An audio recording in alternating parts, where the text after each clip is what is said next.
जय श्री कृष्णा। राधे राधे जी। आज की कथा में आप सभी भक्तों का हार्दिक स्वागत है। भगवान श्री कृष्ण और श्रीमती राधा रानी की कृपा सदैव आप और आपके समस्त परिवार पर बनी रहे। और अब भगवान श्री हरि विष्णु का ध्यान करके आज की पावन कथा का प्रारंभ करते हैं। श्री पराशर जी कहते हैं कि अब मैं ययाति के प्रथम पुत्र यदु के वंश का वर्णन करता हूँ, जिसमें श्री कृष्ण नामक निराकार परब्रह्म ने अवतार लिया था। उस यदुवंश का श्रवण करने से मनुष्य संपूर्ण पापों से मुक्त हो जाता है। यदु के सहस्त्रजित, क्रोष्टु, नल और नटुष नामक 4 पुत्र हुए। सहस्त्राजित के शतजित और शतजित के हई हेहय तथा वेणुहय नामक 3 पुत्र हुए। है का पुत्र धर्म, धर्म का धर्मनेत्र, धर्मनेत्र का कुंती, कुंती का सहजित तथा सहजित का पुत्र महिष्मान हुआ, जिसने महिष्मतिपुरी को बसाया था। महिष्मान के भद्रश्रेण्य, भद्रश्रेणी के दुर्दम, दुर्दम के धनक तथा धनक के कार्तिवीर्य, कृताग्नि, कृतधर्म और कृतौजा नामक 4 पुत्र हुए। कृतवीर्य के सहस्त्र भुजाओं वाले सप्तद्वीपधिपति अर्जुन का जन्म हुआ।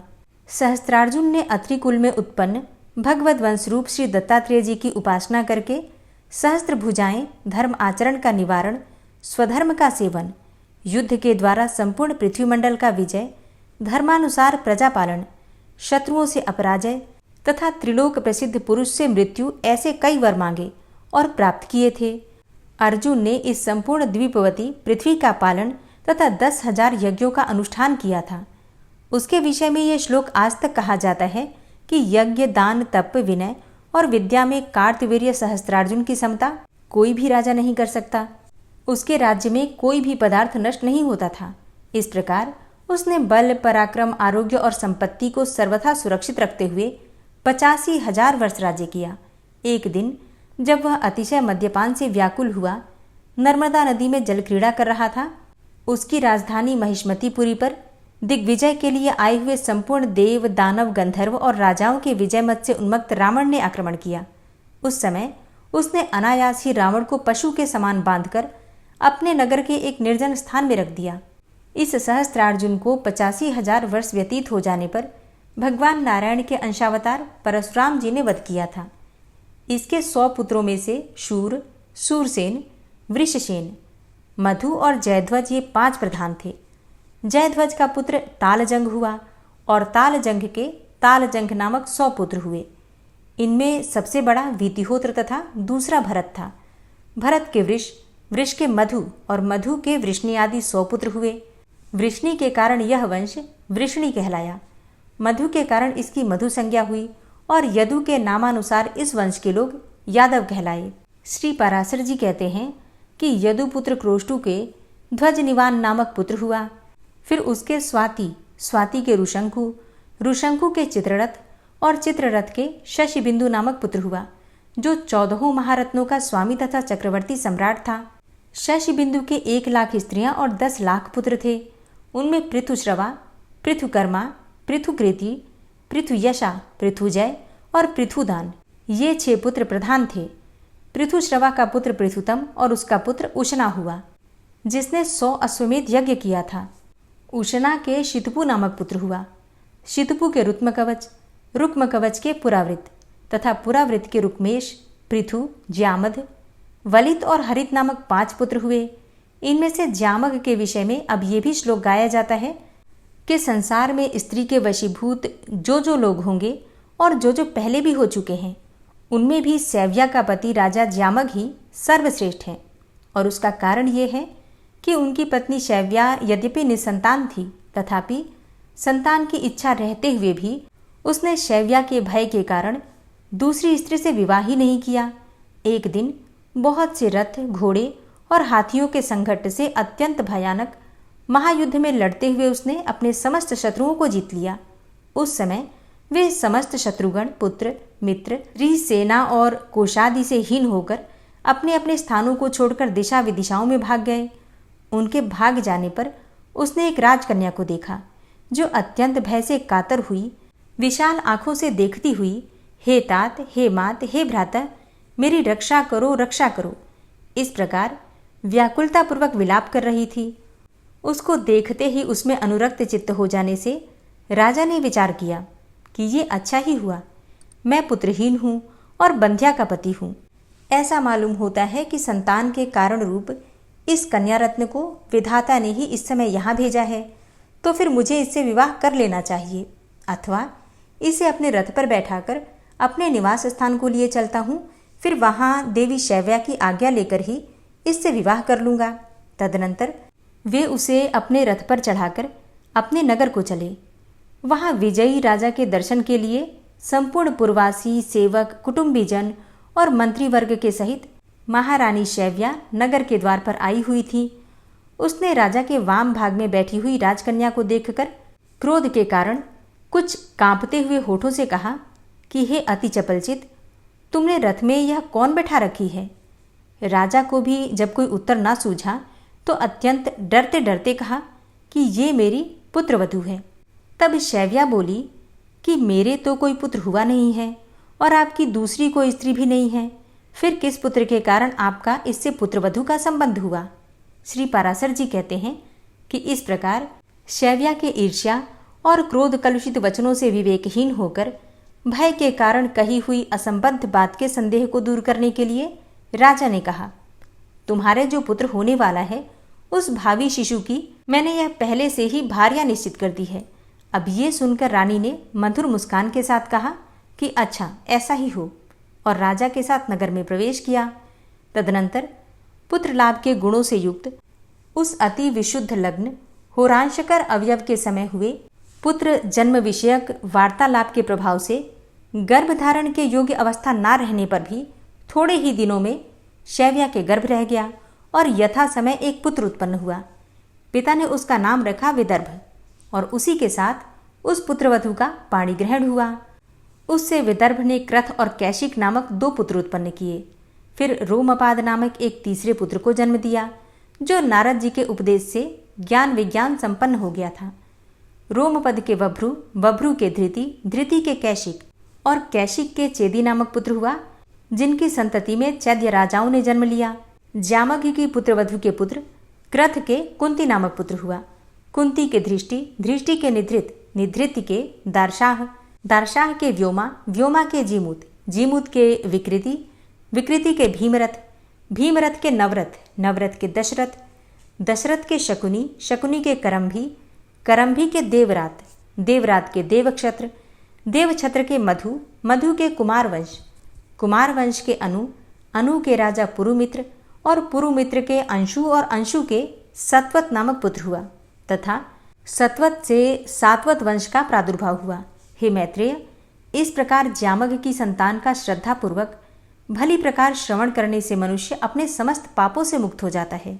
श्री पराशर जी आगे कहते हैं कि सत्वत के भजन, भजमान, दिव्य, अंधक, देवावृद्ध, महाभोज और वृष्णि नामक पुत्र हुए।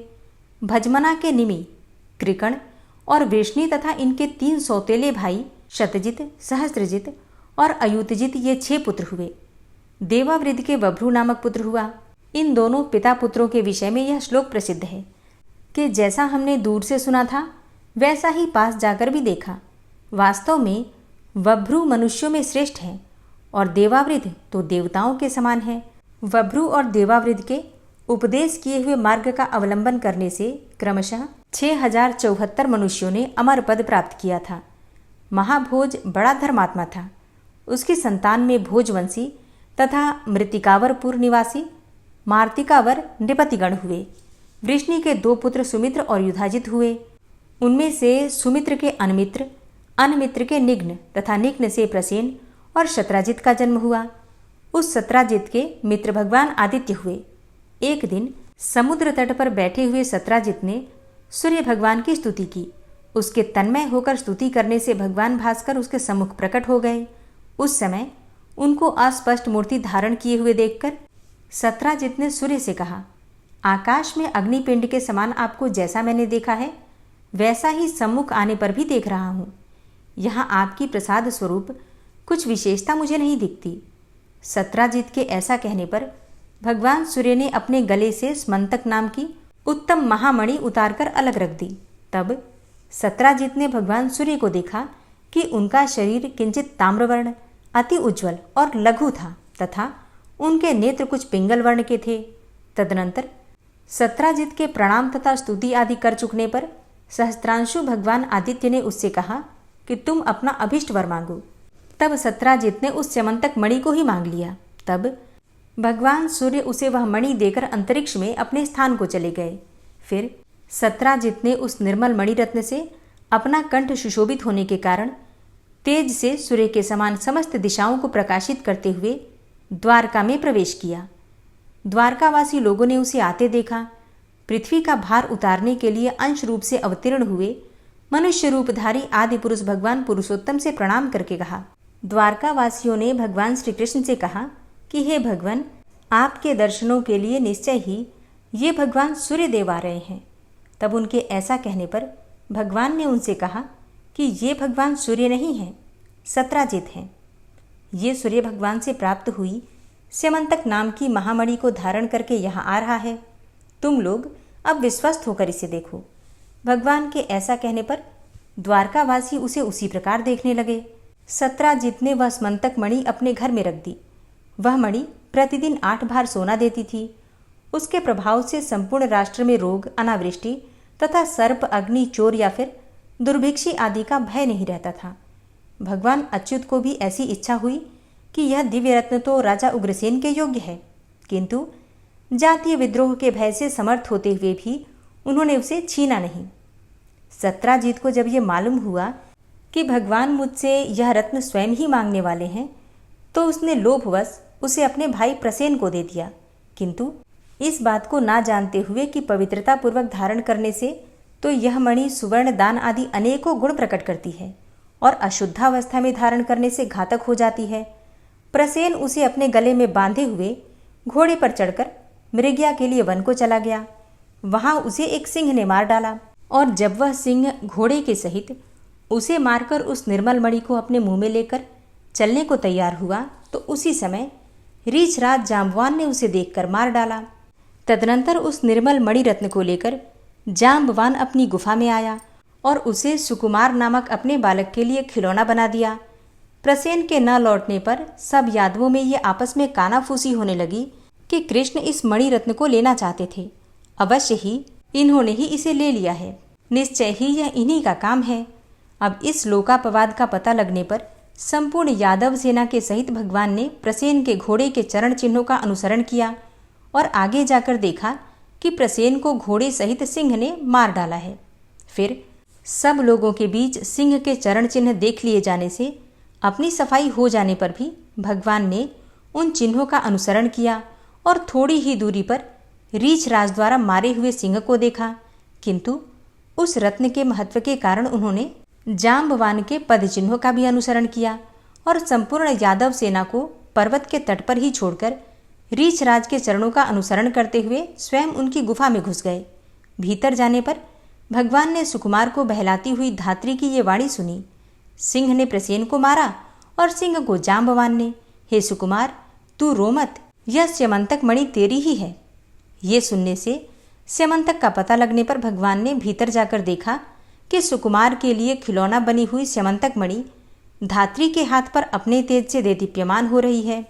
स्यमंतक मणि की ओर अभिलाषापूर्ण दृष्टि से देखते हुए एक विलक्षण पुरुष को वहां आया देखकर धात्री त्राही त्राही करके चिल्लाने लगी।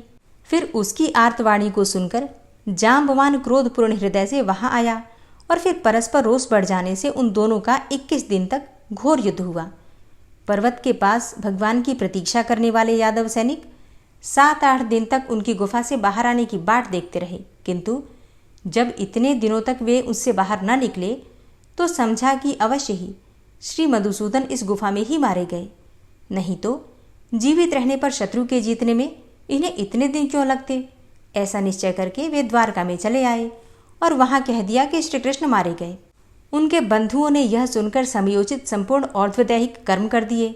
इधर अति श्रद्धापूर्वक दिए हुए विशिष्ट पात्रों सहित इनके अन्न और जल से युद्ध करते समय श्री कृष्णचंद्र के बल और प्राणों की पुष्टि हो गई तथा अति महान पुरुष के द्वारा मर्दित होते हुए उनके अत्यंत निष्ठुर प्रहारों के आघात से पीड़ित शरीर वाले जाम्बवान का बल निराहार रहने से क्षीण हो गया।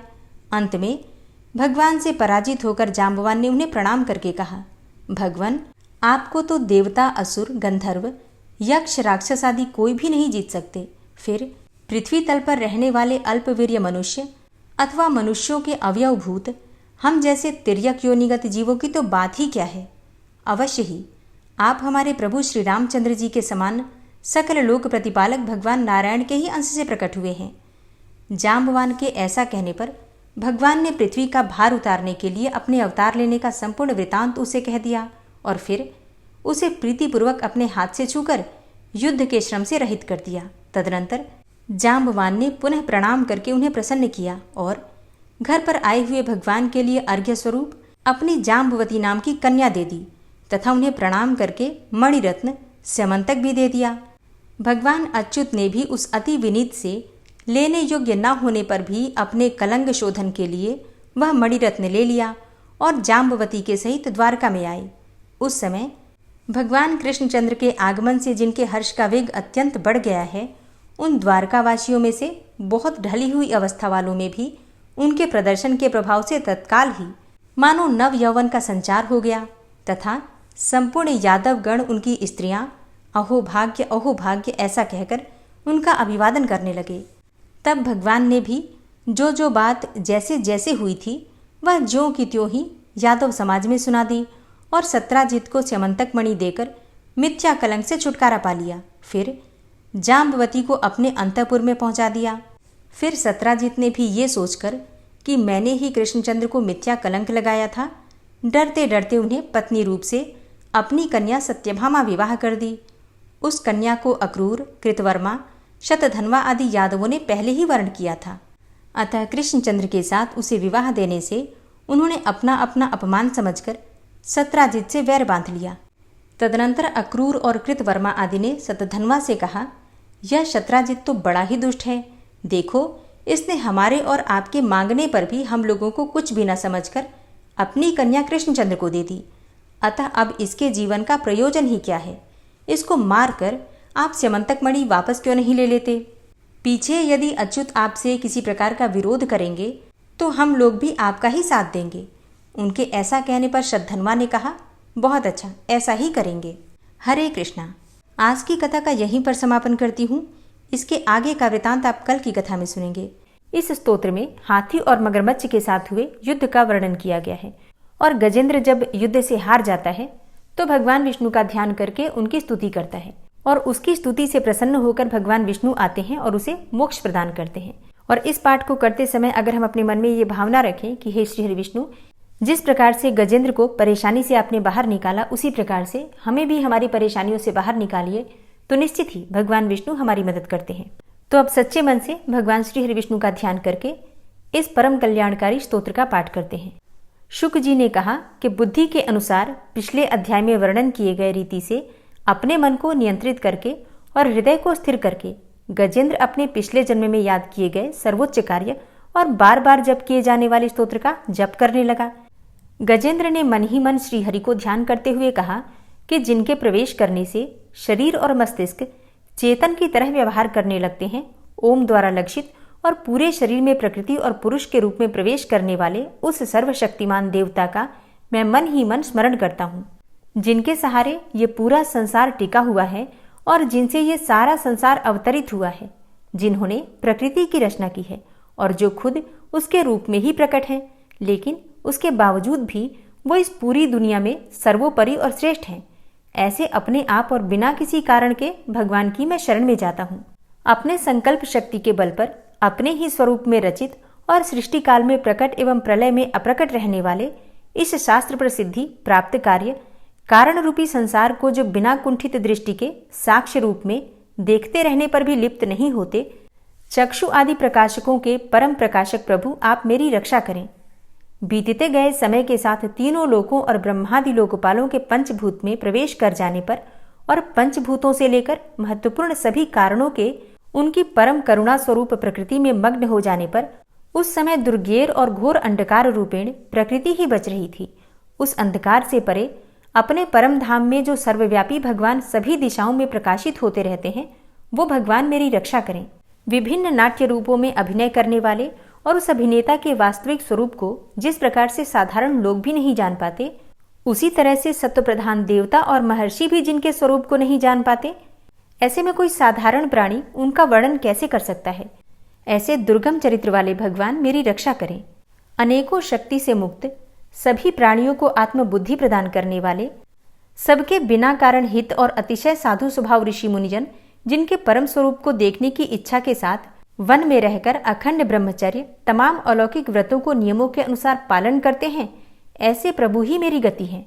वह जिनका हमारी तरह न तो जन्म होता है और न जिनके द्वारा अहंकार प्रेरित कर्म ही होते हैं, जिनके निर्गुण स्वरूप का न तो कोई नाम है और न रूप ही है, फिर भी समय के अनुसार जगत की सृष्टि एवं प्रलय के लिए स्वेच्छा से जन्म आदि को स्वीकार करते हैं, उन अनंत शक्ति संपन्न परम ब्रह्म परमेश्वर को नमस्कार है। उन प्राकृत, आकार रहित एवं अनेकों आकार वाले अद्भुत कर्मा भगवान को बारंबार नमस्कार है। स्वयं प्रकाशित सभी साक्ष्य परमेश्वर को मेरा शत शत नमन है। वैसे देव जो मन, वाणी और चित्तवृत्तियों से परे हैं, उन्हें मेरा बारंबार नमस्कार है। विवेक से परिपूर्ण, पुरुष के द्वारा सभी सत्व गुणों से परिपूर्ण, निवृत्ति धर्म के आचरण से मिलने योग्य और मोक्ष सुख की अनुभूति रूपी भगवान को मेरा नमस्कार है। सत्व गुण को स्वीकार करके शांत, रजोगुण को स्वीकार करके घोर एवं तमोगुण को स्वीकार करके मूढ़ से प्रतीत होने वाले भेद रहित, अतएव सदा समभाव से स्थित ज्ञानघन प्रभु को मेरा नमस्कार है। शरीर, इंद्रिय आदि के समुदाय रूप संपूर्ण पिंडों के ज्ञाता, सबके स्वामी एवं साक्षी रूप प्रभु को मेरा नमस्कार है। सबके अंतर्यामी, प्रकृति के भी परम कारण किंतु स्वयं कारण रहित प्रभु को नमस्कार है। संपूर्ण इंद्रियों एवं उनके विषयों के ज्ञाता, समस्त प्रतीतियों के कारण रूप संपूर्ण जड़ प्रपंच एवं सबकी मूलभूता अविद्या के द्वारा सूचित होने वाले तथा संपूर्ण विषयों में अविद्या रूप से भासने वाले प्रभु को मेरा नमस्कार है। सबके कारण किंतु स्वयं कारण रहित तथा कारण होने पर भी परिणाम रहित होने के कारण अन्य कारणों से विलक्षण कारण आपको बारंबार नमस्कार है। संपूर्ण वेदों एवं शास्त्रों के परम तात्पर्य, मोक्ष रूप एवं श्रेष्ठ पुरुषों की परम गति भगवान को नमस्कार है। जो त्रिगुण रूप काष्ठों में छिपे हुए ज्ञान रूप अग्नि हैं, उक्त गुणों में हलचल होने पर जिनके मन में सृष्टि रचने की बाह्य वृत्ति जागृत हो उठती है तथा आत्मतत्व की भावना के द्वारा विधि निषेध रूप शास्त्र से ऊपर उठे हुए ज्ञानी महात्माओं में जो स्वयं प्रकाशित हो रहे हैं, उन प्रभु को मैं नमस्कार करता हूँ। मुझ जैसे शरणागत पशु तुल्य अर्थात अविद्याग्रस्त जीवों की अविद्या रूप फांसी को सदा के लिए पूर्ण रूप से काट देने वाले अत्यधिक दयालु एवं दया करने में भी कभी आलस्य न करने वाले नित्य मुक्त प्रभु को नमस्कार है। अपने अंश से संपूर्ण जीवों के मन में अंतर्यामी रूप से प्रकट होने वाले सर्वनियंता अनंत परमात्मा आपको नमस्कार है। शरीर, पुत्र, मित्र, घर, संपत्ति एवं कुटुंबियों में आसक्त लोगों के द्वारा कठिनता से प्राप्त होने वाले तथा मुक्त पुरुषों के द्वारा अपने हृदय में निरंतर चिंतित ज्ञान स्वरूप सर्वसमर्थ भगवान को नमस्कार है। जिन्हें धर्म, अभिलाषित भोग, धन तथा मोक्ष की कामना से भजने वाले लोग अपनी मनचाही गति पा लेते हैं, अपितु जो उन्हें अन्य प्रकार के अयाचित भोग एवं अविनाशी पार्षद शरीर भी देते हैं, वे अतिशय दयालु प्रभु मुझे इस विपत्ति से सदा के लिए उबार लें। जिनके अनन्य भक्त जो वस्तुतः एकमात्र उन भगवान के ही शरण हैं, धर्म, अर्थ आदि किसी भी पदार्थ को नहीं चाहते, अपितु उन्हीं के परम मंगलमय एवं अत्यंत विलक्षण चरित्रों का गान करते हुए आनंद के समुद्र में गोते लगाते रहते हैं, उन अविनाशी, सर्वव्यापक, सर्वश्रेष्ठ ब्रह्मादि के भी नियामक, अभक्तों के लिए प्रकट होने पर भी भक्ति योग द्वारा प्राप्त करने योग्य, अत्यंत निकट होने पर भी माया के आवरण के कारण अत्यंत दूर प्रतीत होने वाले, इंद्रियों के द्वारा अगम्य तथा अत्यंत दुर्विज्ञेय, अंतरहित किंतु सबके आदि कारण एवं सब ओर से परिपूर्ण उन भगवान की मैं स्तुति करता हूँ। ब्रह्मा आदि समस्त देवता, चारों वेद तथा संपूर्ण चराचर जीव नाम और आवृत्ति भेद से जिनके अत्यंत क्षुद्र अंश के द्वारा रचे गए हैं, जिस प्रकार प्रज्वलित अग्नि से लपटे तथा सूर्य से किरणें बार बार निकलती हैं और पुनः अपने कारण में ही लीन हो जाती हैं, उसी प्रकार बुद्धि, मन, इंद्रिय और नाना योनियों के शरीर, यह गुणमय प्रपंच जिन स्वयं प्रकाश परमात्मा से प्रकट होता है और पुनः उन्हीं में लीन हो जाता है, वे भगवान न तो देवता हैं और न असुर, न मनुष्य हैं न तिर्यक अर्थात मनुष्य से नीची, पशु, पक्षी आदि किसी भी योनि के प्राणी हैं, न वे स्त्री हैं और न पुरुष हैं और ना ही नपुंसक हैं, न वे ऐसे कोई जीव हैं जिनका इन तीनों ही श्रेणियों में समावेश हो सके। न वे गुण हैं, न कर्म है, न कार्य है और न तो कारण ही है। सबका निषेध हो जाने पर जो कुछ बच रहता है वही उनका स्वरूप है और वे ही सब कुछ हैं। ऐसे भगवान मेरे उद्धार के लिए आविर्भूत हों। मैं इस ग्राह के चंगुल से छूटकर जीवित नहीं रहना चाहता, क्योंकि भीतर और बाहर सब ओर से अज्ञान से ढके हुए इस हाथी के शरीर से मुझे क्या लेना है। मैं तो आत्मा के प्रकाश को ढक देने वाले उस अज्ञान की निवृत्ति चाहता हूँ, जिसका कालक्रम से अपने आप नाश नहीं होता, अपितु भगवान की दया से अथवा ज्ञान के उदय से ही होता है। इस प्रकार मोक्ष का अभिलाषी मैं विश्व के रचयिता, स्वयं विश्व के रूप में प्रकट तथा विश्व से सर्वथा परे, विश्व को खिलौना बनाकर खेलने वाले, विश्व में आत्मरूप से व्याप्त, अजन्मा, सर्वव्यापक एवं प्राप्य वस्तुओं में सर्वश्रेष्ठ भी भगवान को केवल प्रणाम ही करता हूँ। उनकी शरण में हूँ। जिन्होंने भगवत भक्ति रूप योग के द्वारा कर्मों को जला डाला है, वे योगी लोग उसी योग के द्वारा शुद्ध किए हुए अपने हृदय में जिन्हें प्रकट हुआ देखते हैं, उन योगेश्वर भगवान को मैं नमस्कार करता हूँ। जिनकी त्रिगुणात्मक अर्थात सत्व रज तम रूप शक्तियों का राग रूप वेग असह्य है, जो संपूर्ण इंद्रियों के विषय रूप में प्रतीत हो रहे हैं, तथापि जिनकी इंद्रियां विषयों में ही रची पची रहती हैं, ऐसे लोगों को जिनका मार्ग भी मिलना असंभव है, उन शरणागत रक्षक एवं अपार शक्तिशाली आपको बार बार नमस्कार है। जिनकी अविद्या नामक शक्ति के कार्यरूप अहंकार से ढके हुए अपने स्वरूप को यह जीव जान नहीं पाता, उन अपार महिमा वाले भगवान की मैं शरण में आया हूँ। जिसने पूर्वोक्त प्रकार से भगवान के भेद रहित निराकार स्वरूप का वर्णन किया था, उस गजराज के समीप जब ब्रह्मा आदि कोई भी देवता नहीं आए, जो भिन्न भिन्न प्रकार के विशिष्ट विग्रहों को ही अपना स्वरूप मानते हैं, तब साक्षात श्रीहरि, जो सबके आत्मा होने के कारण सर्वदेव स्वरूप हैं, वहां प्रकट हो गए। गजराज को उस प्रकार से दुखी देखकर तथा उसके द्वारा पड़ी हुई स्तुति को सुनकर सुदर्शन चक्रधारी जगदाधार भगवान इच्छानुरूप वेग वाले गरुड़ जी की पीठ पर सवार होकर स्तवन करते हुए देवताओं के साथ तत्काल उस स्थान पर पहुंच गए जहां पर वह हाथी था। सरोवर के भीतर महाबली ग्राह के द्वारा पकड़े जाकर दुखी हुए उस हाथी ने आकाश में गरुड़ की पीठ पर सवार चक्र उठाए भगवान श्री हरि को देखकर अपनी सूंड को, जिसमें उसने पूजा के लिए कमल का एक फूल ले रखा था, ऊपर उठाया और बड़ी ही कठिनाई से सर्वपूज्य भगवान नारायण आपको नमस्कार है, यह वाक्य कहा। उसे पीड़ित देखकर अजन्मा श्रीहरि एकाएक गरुड़ को छोड़कर नीचे झील पर उतर आए। वे दया से प्रेरित होकर ग्राह सहित उस गजराज को तत्काल झील से बाहर निकाल लाए और देवताओं के देखते ही देखते चक्र से मुंह चीरकर उसके चंगुल से हाथी को उबार लिया। गजेंद्र मोक्ष स्तोत्र संपूर्ण हुआ। और अब बड़े ही प्रेम से भक्ति भाव से जयकारा लगाइए, भगवान श्री हरि विष्णु की जय। वीडियो को अंत तक देखने के लिए आप सभी भक्तों का बहुत बहुत आभार। वीडियो पसंद आई है तो वीडियो को लाइक ज़रूर किया कीजिए, संभव हो तो वीडियो को शेयर भी किया कीजिए। और हाँ, कमेंट बॉक्स में राधे राधे ज़रूर लिखा कीजिए, इससे आपको सकारात्मक ऊर्जा की प्राप्ति होती है। और चैनल पर पहली बार आए हैं, अगर अभी तक आपने चैनल को सब्सक्राइब नहीं किया है तो आज की वीडियो अगर आपको अच्छी लगे तो चैनल को सब्सक्राइब करके बेल आइकन को ज़रूर प्रेस कर लीजिए।